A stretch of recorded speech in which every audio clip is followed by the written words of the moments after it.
We'd like to ask Maryl to come up and give her testimony from God with her companion, Max.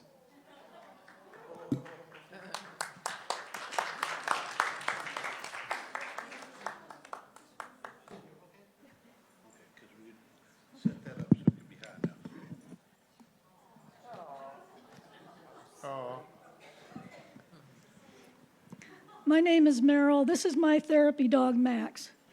Max, a registered therapy dog. A service dog is a dog that does a service for their owner, like a seeing eye dog. A therapy dog's job is to spread joy and happiness and comfort to whoever he or she happens to meet. And I believe that God sent me Max to fulfill that promise. Max was found at 4 a.m. in the South Hills of Eugene, abandoned by his owner.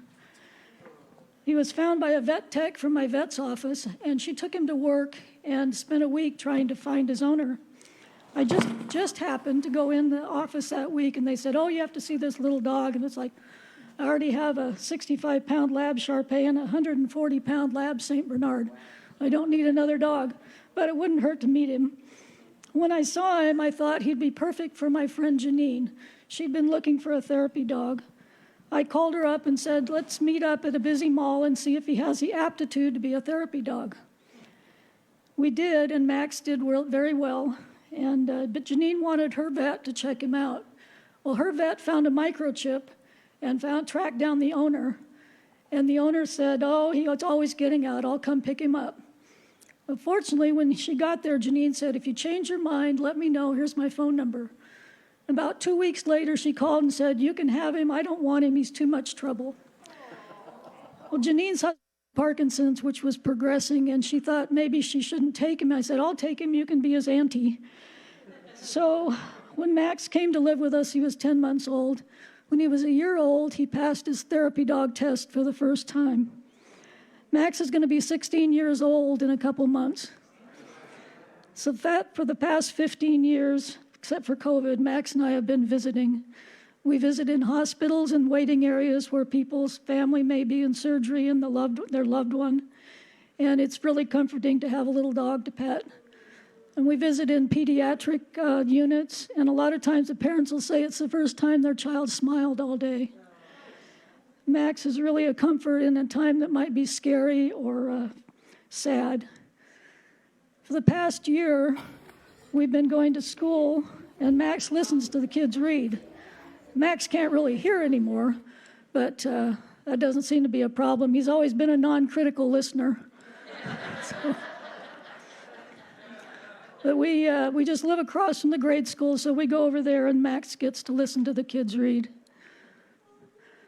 And one of the tests to be a therapy dog is crowded petting, and Max passed that test very well. We also go to the University of Oregon, where the students are stressed out and they're missing their pets. And a lot of times you can see that Max can be a comfort to them and help them before finals week. We've also gone to a lot of nursing homes and rehab facilities, and visited with many, many hospice patients.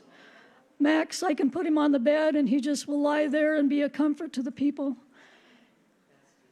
One picture that I particularly like is this one was a man that we'd visit once a week until he passed away. And he would just put Max on his lap, and he would just put his hands on him.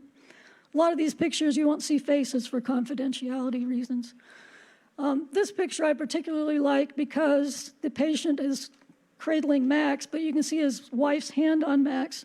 She was blind, but she was still able to be able to pet him when he's really soft. I believe at every turn that Max was sent to me by God. From where he was abandoned, the vet tech from the vet's office that found him, my going into the office that week, the owner deciding to give him up, and Janine deciding not to keep him. I believe he was sent to me to do this work. Max enjoys it, I enjoy it, and the people he visits enjoy it. And he is 16, so when his career comes to an end, I trust the Lord will send me another little dog that has the aptitude to be a therapy dog. Thank you.